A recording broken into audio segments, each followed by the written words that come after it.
Chapter 16. The Moon Dogs. Cyrus.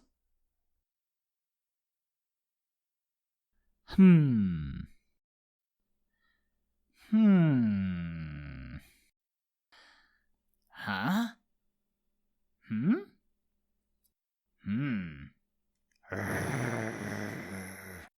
Okay, I'll be quiet, I sputtered. I'm so sorry. Okay, so shutting up now.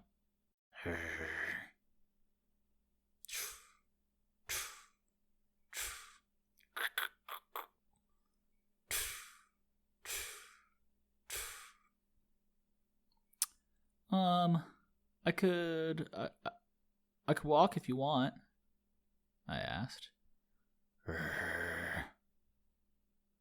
I don't know where we're going, but I can't imagine that I'm very light to carry, I said.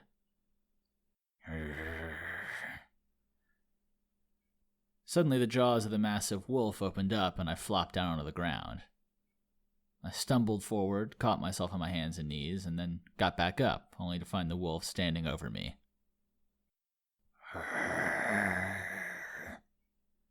It patted a quick circle around me, eyes never leaving mine, and then stood still, baring its teeth. I shouldn't run, is what you're saying, I said. Is that right?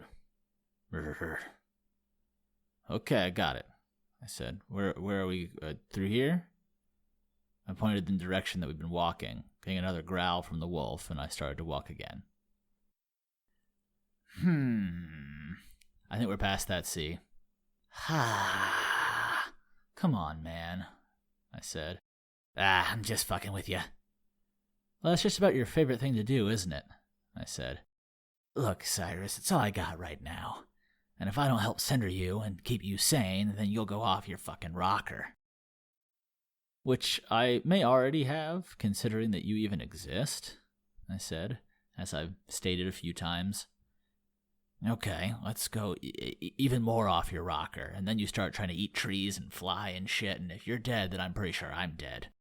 So, anyway, the one thing that we can both agree on is that we both want you alive, and if we need you alive, then we need you sane, and if we need you sane, then we need me to continue fucking with you.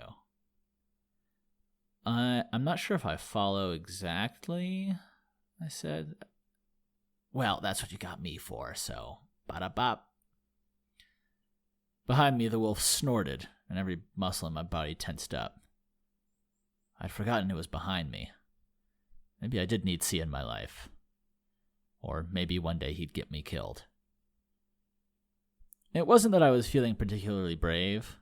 I just didn't seem to have any more afraid at the moment, which was replaced by the sheer absurdity of the situation.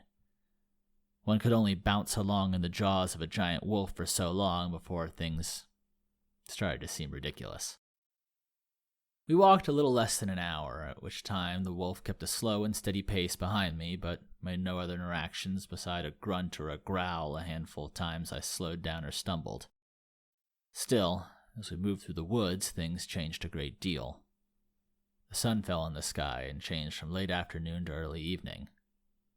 For the first time I could sense nothing moving in the trees around us except the wind as we walked, which I tagged as a result of the powerful force emanating from the wolf behind me.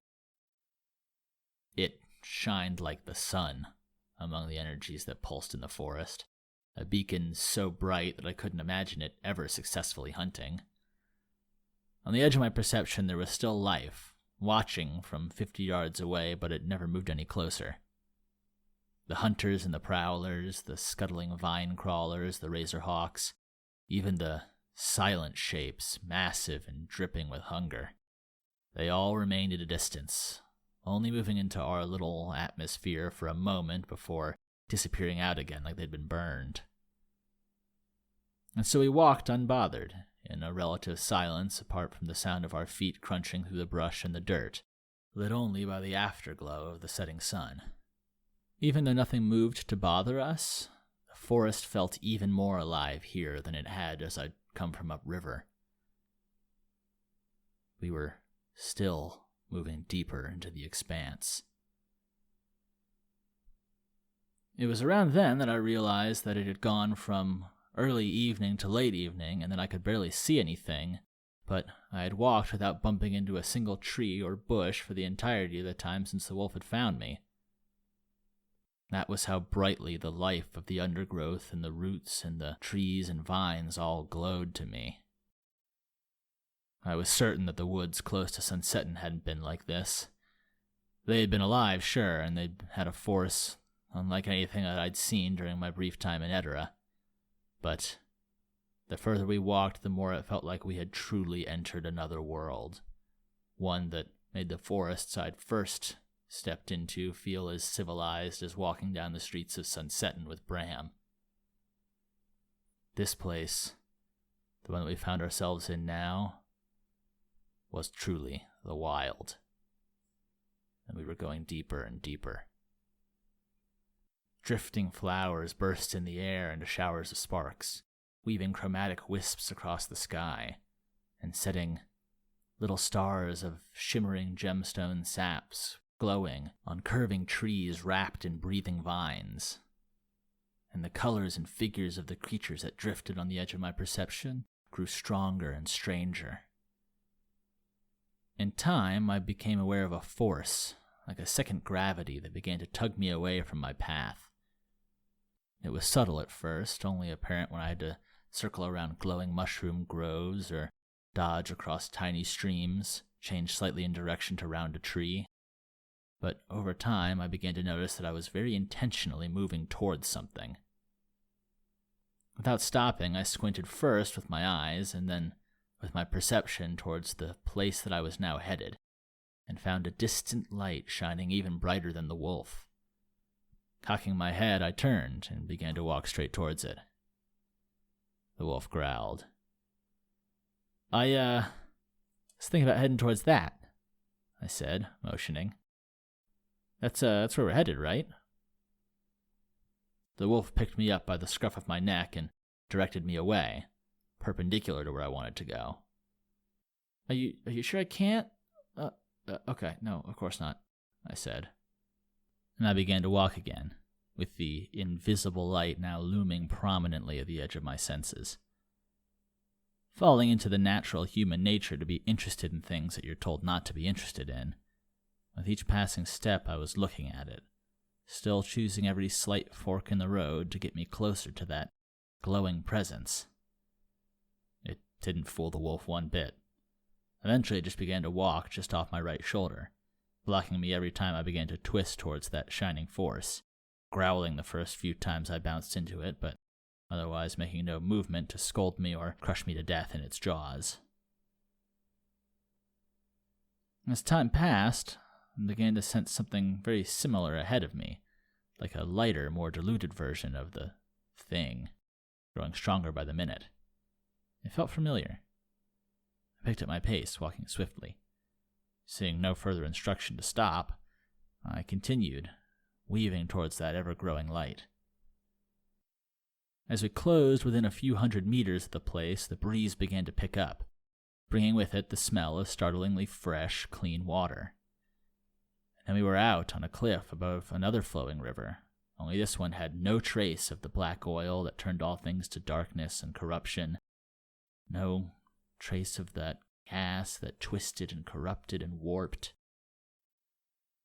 In front of us was a greater, more pure form of that golden water that had wrapped around me when I had first entered the river, and as it flowed away from us down the bend, shining under the late evening sun shadows, I saw it meet in my mind's eye with that great gold and silver and white at the heart of the forest.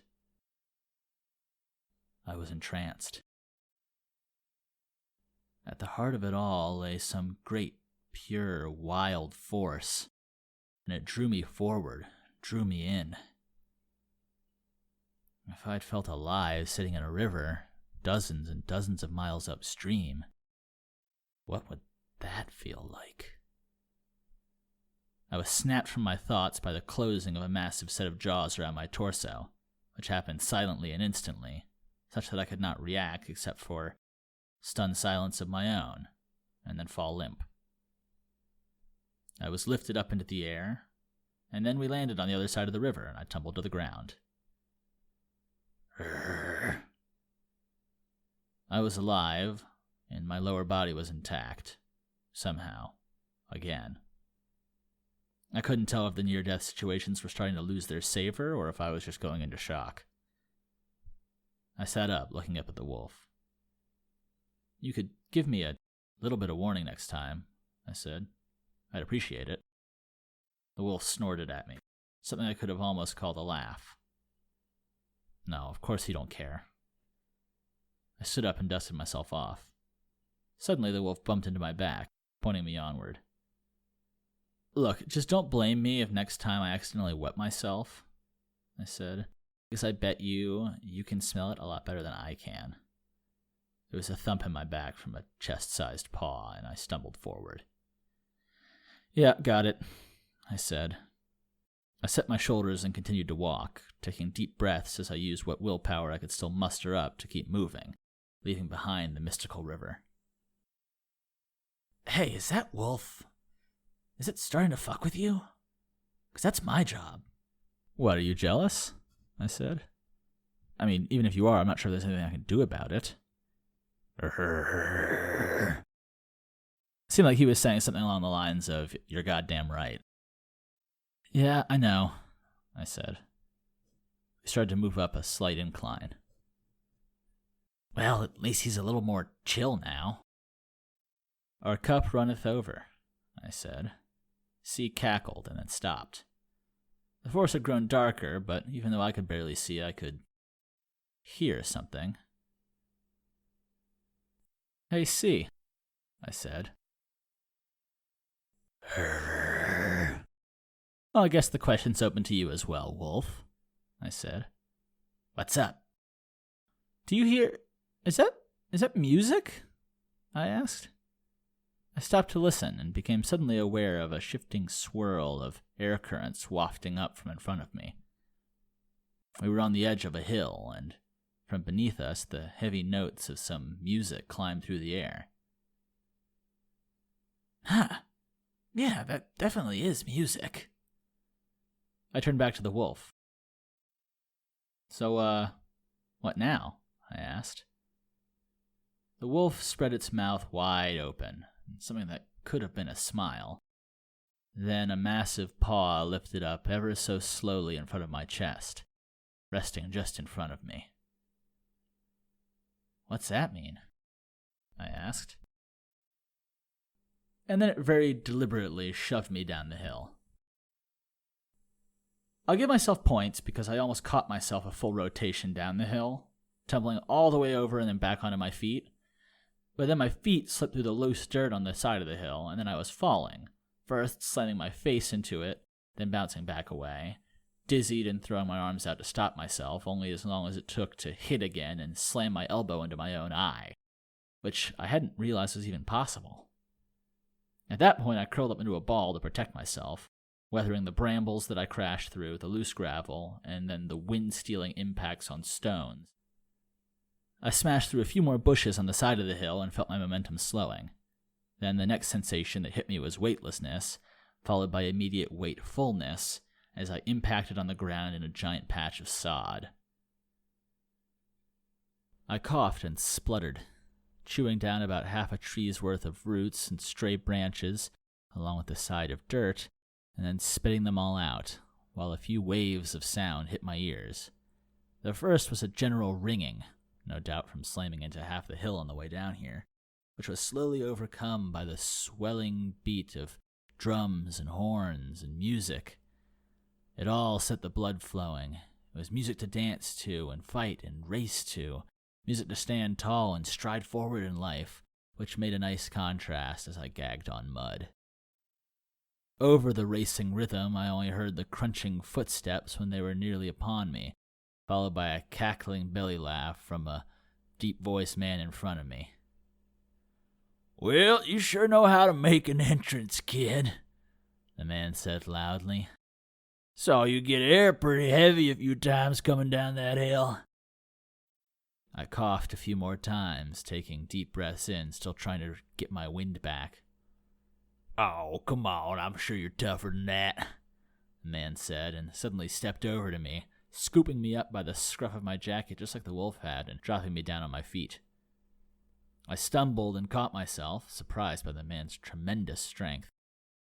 With a little swat to both of my shoulders, he dusted me off and then slammed the breath out of me with a pat on the back. When I caught myself a second time, I turned to face him, finally getting a good look at the man. He was about Bram's height, but just about the opposite build, lean and lithe, with muscles prominent on his bare arms, freed up by a sleeveless gray shirt, which was tucked into a pair of long, sturdy pants made out of some animal hide material that I didn't recognize.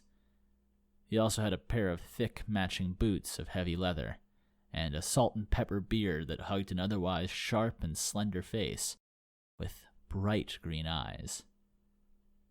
What stood out most about him was the cloak over his shoulders, a full gray wolf's pelt complete with a perfectly preserved head, so supple and full of life that if it hadn't been stretched over the man's shoulders, I would have expected it to reach out and snap at me. As I stared, the flickering torches out in the night brought a dancing light to the wolf's eyes, and as the man adjusted, crossing his arms, I could have sworn they tracked me. "Beautiful, ain't it?" he said, reaching up and stroking the wolf's head like it was an old friend. "There ain't nothing out in these wilds can even compare to a wolf." I was inclined to disagree, considering that the wolf was currently dead and had been turned into a jacket, and then suddenly whipped around looking for the top of the hill. There had been a giant wolf there. Where was it? "Oh, you looking for the Grady?" the man said, stepping up next to me with his arms crossed and peering up towards it. "Grady?" I asked. "Yeah, great wolf," the man said. "Like a wolf, but a bit more, wolf to it." "I'd say that's about how I describe it," I said. "Did you see it?" "Yep," the man said. "Knocked you right off the side of the mountain, it did. Classic prank." I turned to the man. "Prank? I just got pranked by a giant wolf?" I asked. "Oh, sure," he said, cracking a fierce smile. "Great wolves gotta have fun sometime." "Uh-huh," I said. "Are you familiar with the great wolves?" "Oh, sure, thick as thickets," he said. "Why do you think he came to get you, Valguardian?" "I hadn't really had the time to think about it," I said. "When a giant wolf shows up and tells me to go somewhere, I tend to—" "Did you just say Valguardian?" The man suddenly leaned into me and inhaled deeply, taking a long whiff before blowing the air back in my face. I sat back as he did, and he laughed again. "Yep, I did say Valguardian," he said. "You sure as hell ain't from any land I ever been to, so it looks like our reports were right." "Did you just smell me to check?" I asked, crossing my arms over my chest and shrinking away. "Can you even tell... what reports? How did you..." "Oh, that'll all come in time. Name's Tristan," he suddenly said, offering a hand out to shake. "Third of the Moondogs.